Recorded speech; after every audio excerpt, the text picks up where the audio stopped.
ॐ अज्ञानतिमिरन्धस्य ज्ञानाञ्जनशलाकया चक्षुरुन्मीलितं येन तस्मै श्रीगुरुवे नमः। नमो ॐ विष्णुपादाय कृष्णपृष्ठाय भूतले श्रीमते भक्तिवेदान्तस्वामिन् इति नामिने। नमस्ते सरस्वते देवे गौरवाणी प्रचारिणे निर्विशेष शून्यवादी पाश्चात्य देशतारिणे।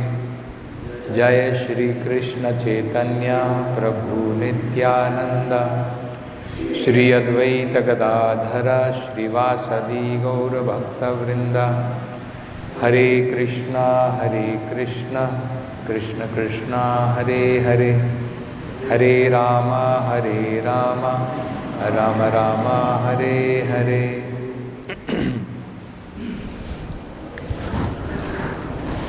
So, here we find in this chapter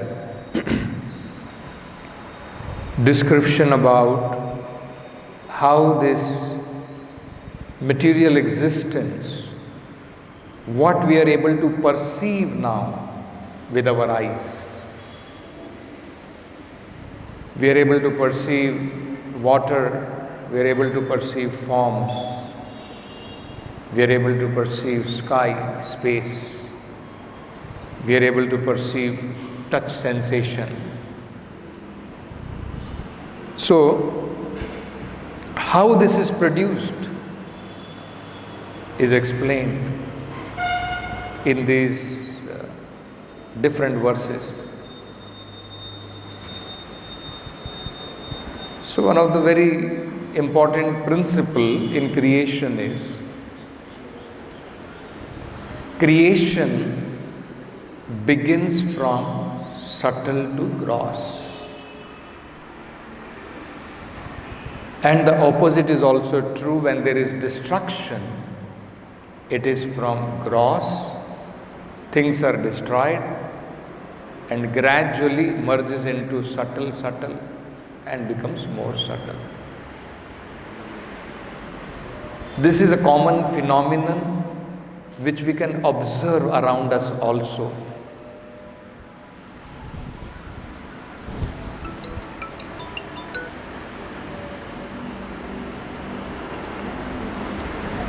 The common phenomenon we can see, any creation, let us say for example, we say huge banyan tree. The whole manifestation of banyan tree begins with a small seed. The whole big banyan tree is in subtle form existing in that small seed.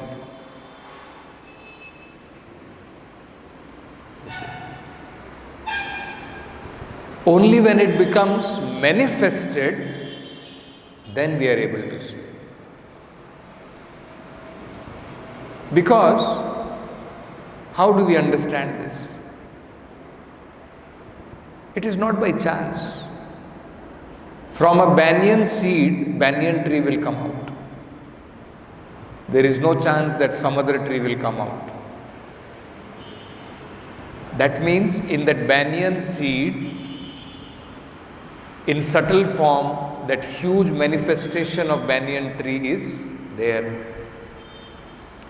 And when the time passes, when circumstances are favorable, it becomes manifested. Similarly, in Bhagavatam it is described, whole material existence also begins with first subtle desires. The living entity desires to be independent of the Supreme Lord, and those subtle desires are the cause of this huge manifestation. And when the Lord also manifests this whole cosmic manifestation, that also begins from very subtle way. That also we have seen in Bhagavatam, it is described. The Lord lies down in the causal ocean, and just by His breathing in and breathing out, when the Lord breathes out, millions of universes are manifested, first in like seed form, gradually expanding, become huge universes. And how the manifestation begins, the Lord just glances. So, this is how creation takes place from subtle to gross. So we saw how ego is the main important ingredient of material manifestation. False ego. This ego, when it is coming in touch with three modes of material nature, which is energy of the Lord, it gives rise to varieties of subtle manifestations first. So we saw that it gives rise to, when ego comes in touch with goodness, it gives rise to mind. In passion, it gives rise to intelligence and senses. Then we saw that egoism in the mode of passion produces two kinds of senses, knowledge acquiring and senses of action. And from egoism in tamoguna, when it comes in touch, then we find gross manifestation in its subtle form begins, beginning with sound. So, sound is manifested. Before sound, all senses, mind, intelligence is more subtler. Sound is little gross. Sound can be perceived with senses. Without senses, you cannot perceive sound. So, sound is manifested, and from sound, this ethereal element or kham or space, what it is called, field of activities, that becomes manifested. So, you can see here in today's verse, this is explained. What are the activities and characteristics of this ethereal element? The most important characteristic is it creates a space for the living entities to perform different actions through the senses, the mind and the senses. So that means space or kham is what manifests our desires in this material world in gross way. Internally and externally, both. Internally space is required and externally space is required. When we are walking, we are working with our senses externally, we require a space. Internally, for the actions to be performed inside by the mind, by the senses, just like when we are sleeping, there is no external activity, but internally so much activity is going on. Space is required for mind to think, even there space is required. That is also activity. For all activities to be performed, some space is required. Whether it is thinking, feeling, willing, all these things require space. So to become manifest, space is required. That is the meaning. So that is how it is saying here. This is the characteristic of ethereal element. Internal space, external space. So Prabhupada explains what is that internal space also, and then what is external space. See, if you see here, Prabhupada begins by saying, the mind, the senses, and the vital force or prana. You can see pranendriya, atma. Prana, indriya, and atma. Atma means the mind here. So, the vital force, the senses, and the mind, they all have forms. That means space is there. Space means there is a form. Shabda has no form. From Shabda, you can only feel. Just like if I say water, then that form comes in your mind, how water looks like. That only conveys the form, but form is manifested from ether. That is how it is. So, although they have form, they are not visible to the naked eyes. Form rests in subtle existence in the sky, and internally it is perceived as the veins within the body and the circulation of the vital air. So, prana is maintained by circulation of blood and by circulation of air. Now, for circulation, there is a space required, either through the veins where blood is flowing, or whatever we call nadis, through which the prana air is flowing. And that's how we find the whole yoga system is specifically concentrated on controlling the different vayus, the circulation of the udana or samana, different kinds of airs are floating. The Atma is floating in that.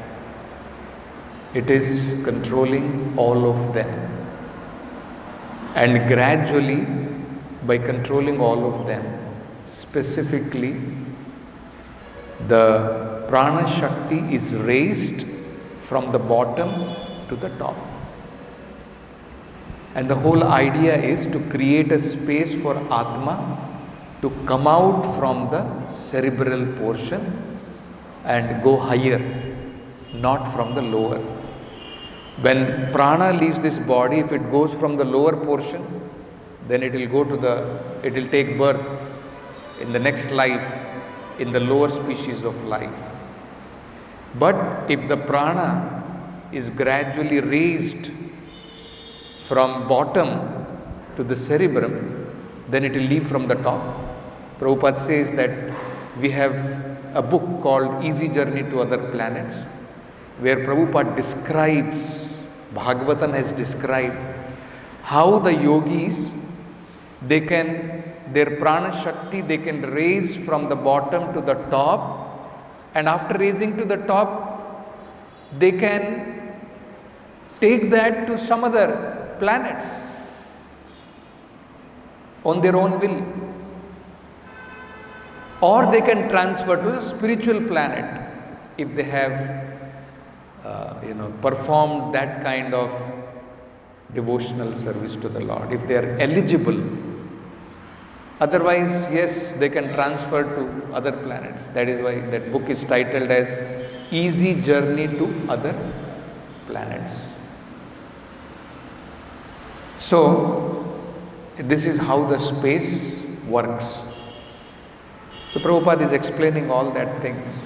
And then finally, something very important Prabhupada explains in the end.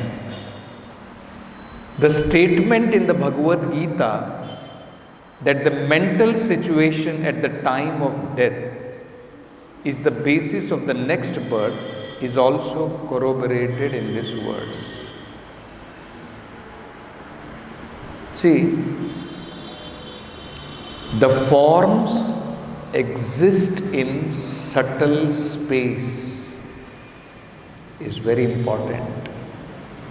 Later it becomes manifested. Prabhupada is even giving the example. There is a form here, and through space the form can be transferred to another place. You can watch television. You can see the form present here at another place by ethereal element. So the form in subtle form is existing in space. So what Krishna says in Bhagavad Gita, Yam yam vapi smarana bhava tyajati ante kalevaram. Whatever is your mental status at the time of living this body, that kind of form you are going to attain. And Prabhupada gives the example that even in this life you can see that example. You want to visit different places. First it originates in the mind. The desire to visit the different places originates in the mind in the form of desires. And then gradually it transforms into activities by which the mind takes this body to another place. Similarly, at the point of living this world, whatever is the status the mind is carrying, that gross manifestation will happen after leaving this body. Whatever subtle impressions we have acquired in this material world will become gross in the next life. This is how creation works. So devotees take very important lessons from this. Sometimes we are thinking, does not matter, we are reading newspaper, we are watching television, all those things, nothing will happen, anyway I will chant. No. We are creating so many subtle impressions in our mind. This is very important to understand. This today's verse Prabhupada is saying. People do not know. Prabhupada is saying it is an important matter of scientific research. If the scientists want, they can research on this. That subtle things gives rise to gross. Subtle impressions in the mind will give rise to gross body. Such an important principle is stated here. So how important it becomes to create proper impressions in our mind. That is why training of the mind is very important principle in Krishna consciousness. Why Krishna is saying man mana bhava? Keep me in your mind, not keep these material objects in our mind. Isn't it? This is very important. This is a training for the mind. Because whatever impressions are there at the point of living this material world, that kind of body we will get. It's a very nice lecture Prabhupada says about this. I'll just read a small portion of that.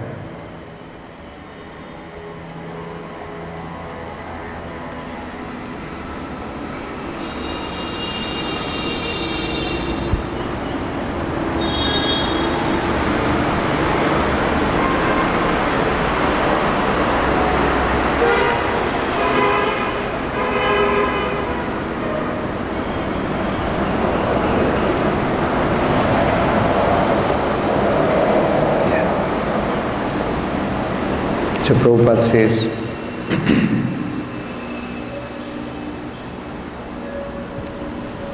generally with our these material eyes, material senses, gross vision,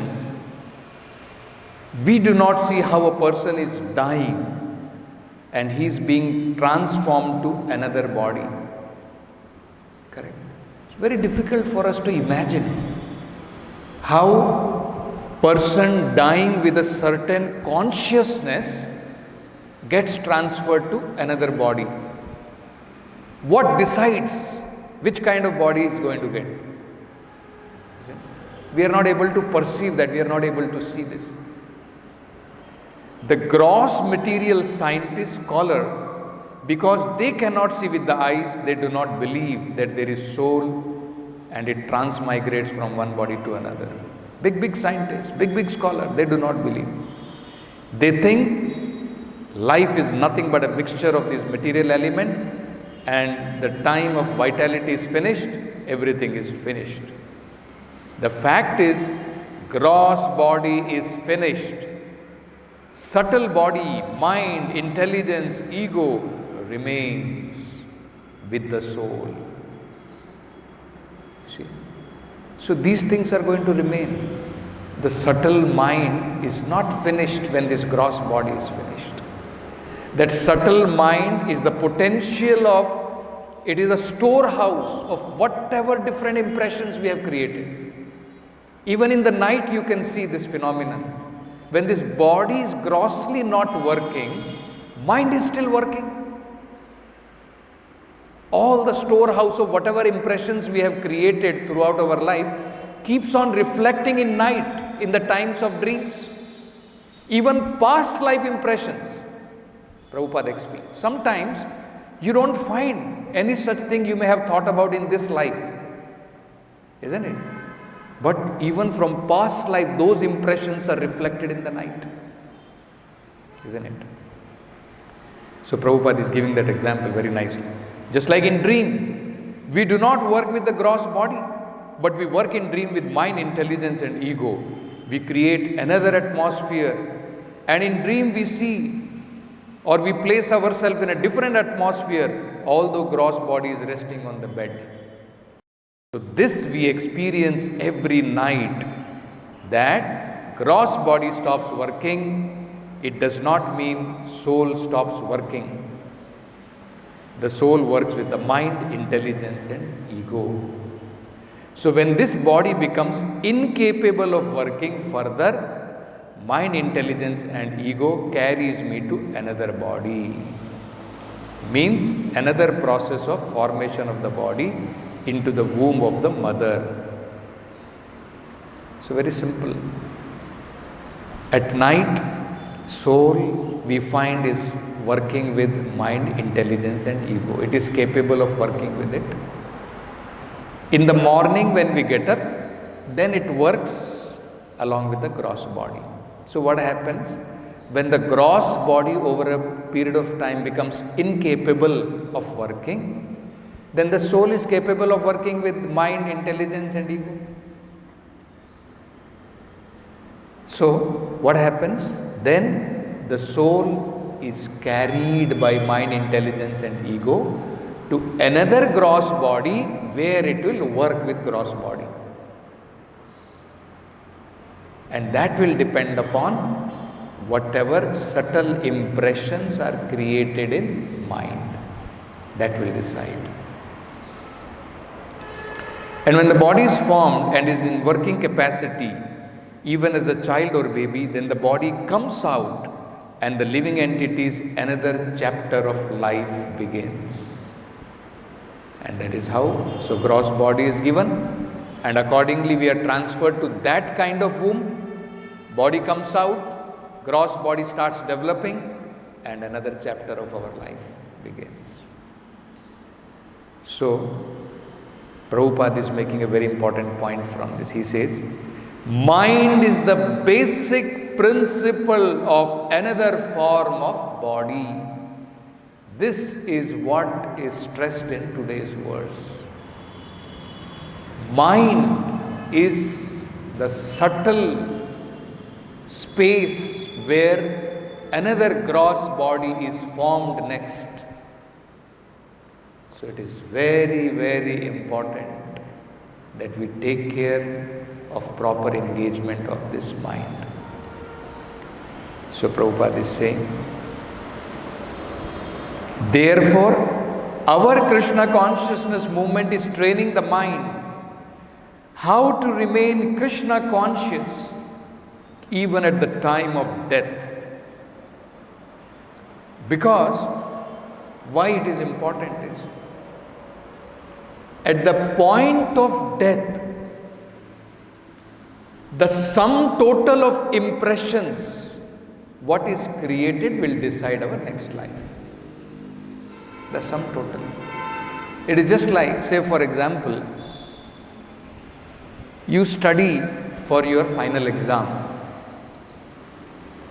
The sum total of what you have studied will decide how you perform in your exam. Isn't it? It is not that suddenly at the end you can study and, by flip something, or, you can just pass like that. Just like the whole year there is a preparation and then there is a final exam. And then whatever preparation you have done will be tested at final exam, whether you have actually done preparation or not. And those who have prepared very nicely, they don't have fear. Correct. Let the exam come anytime. So Shukdev Goswami tells this to Maharaj Parikshit, that at the point of death, you should not be bewildered. You should not be afraid of death. But that is possible if we prepare for that. One must not be under the fear of death. So, this mind is a very important principle in Krishna consciousness.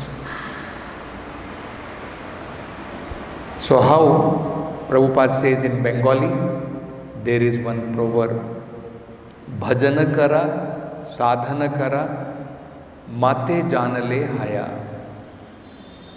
At the time of death, how much bhajan you have done will be tested.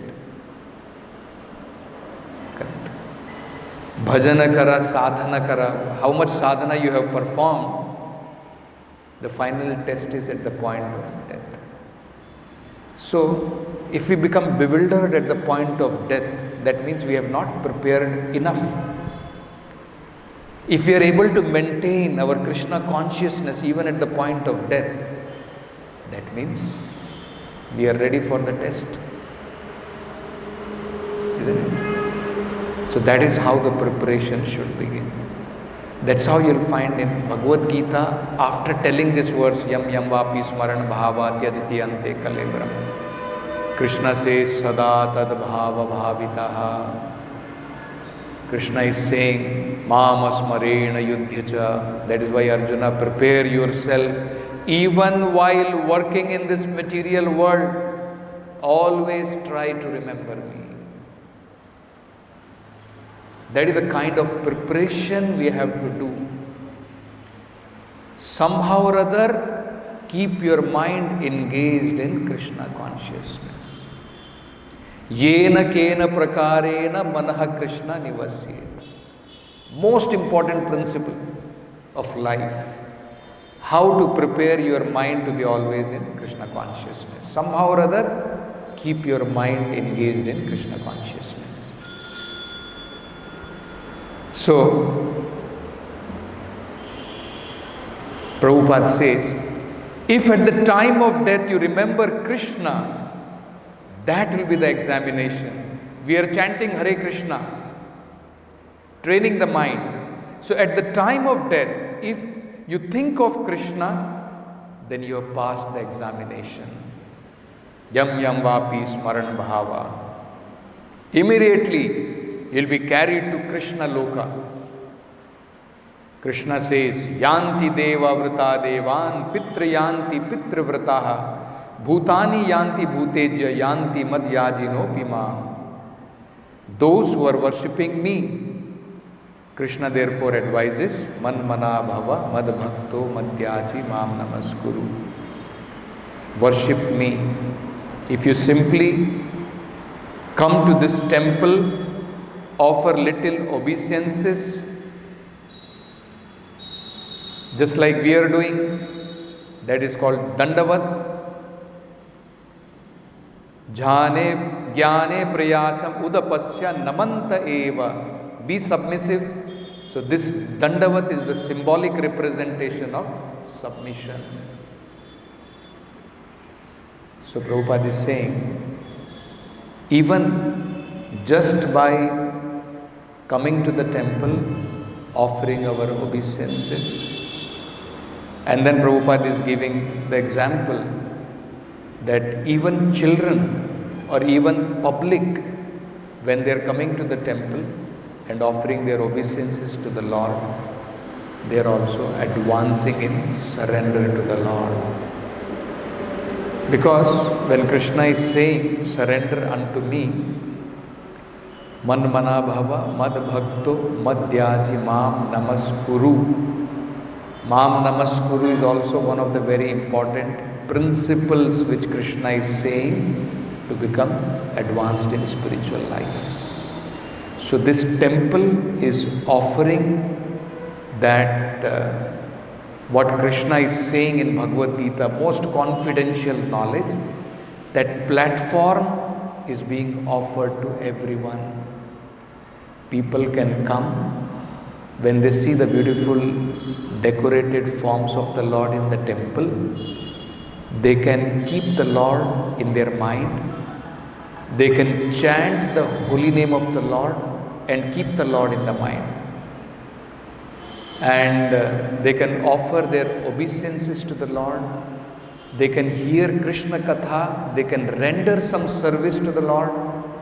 And just by this, they can become advanced in Krishna consciousness. See? So, Prabhupada is saying, Bhakti process is simply submission. Madhyajinopi yantima. If you do not study, no education, you simply come to the temple, deities are installed for this purpose. If somebody comes, offers obeisances before the deity, before the spiritual master, he will become perfect. Just like these children, small child is coming, offering obeisances. It may be said they are imitating. There are many children. So they are fortunate children who comes here, offer obeisances, dances with the kirtan. These are not in vain. They are taken into account. And he also becomes developed in spiritual consciousness. See? How to put those spiritual impressions in the mind, to train the mind so that at the point of death, we'll be able to remember Krishna. Otherwise, very difficult. We'll be bewildered. That's how we find King Kulashekara. He is praying to the Lord, my dear Lord, when I am sound in my body, when with my mind I can think of you, please take me away. You see. Otherwise, he is saying, when this body will become deranged, mind will be deranged, I will not be able to think of you. Isn't it? There will be mucus, there will be bile, and mind will not be there. It will be very difficult to focus on the Lord. So imagine how important it is that we train ourselves in a way that we are not afraid of meeting with death, rather we are prepared so that we can think of Krishna at the last moment of our life and leave this world with that consciousness. Then we will definitely, Krishna says, without doubt you will enter into Krishna Loka. Krishna says that for that there is no doubt. Everyone is afraid of dying. There is fearfulness that after this body, nobody knows where is he going. So Prabhupada is giving the example. Imagine You are pushed, knowing where you are going. You will be afraid, you do not know. Where are you going? So, that bhaya is because of this ignorance of understanding where I will be after leaving this world. So, once you are confirmed that actually after leaving this body, tyaktva deham punarjanam naiti mameti so Arjuna, that we will go back to Godhead, then where is the fear? Prabhupada explains. Isn't it? So that instruction of Shukadeva Goswami to Maharaj Parikshit is so important. He is saying that rather than being afraid of death, one should prepare for death. One should prepare for death.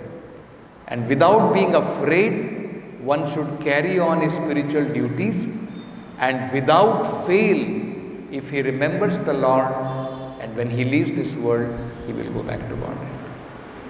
That Krishna says.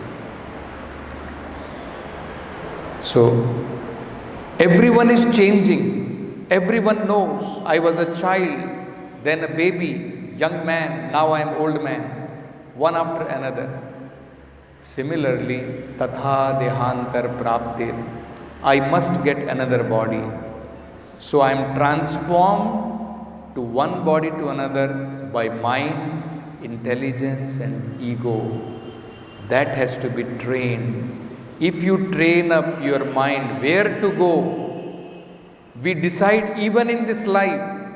We first of all decide in this mind where I shall go. We purchase ticket, we make arrangement. Similarly, the mind should be trained how to go back to home, back to Godhead. That is called bhajana, sadhana, to train up the mind. If the mind becomes disturbed at the time of death, even Maharaj Bharat, such an exalted person, he became affectionate with a deer and he had to take the life of a deer. He was absorbed in the thought of a small deer. So, there is such chance, how much careful we should be training our mind so that at the end of life we can think of Krishna. That is Krishna consciousness movement, training the mind to think of Krishna. The same thing, manmana bhava, mad bhakto, madhyaji mam namaskuru. So we'll stop with this Granth Srimad Bhagavatam ki jai. Jagat Guru Srila Prabhupada ki jai.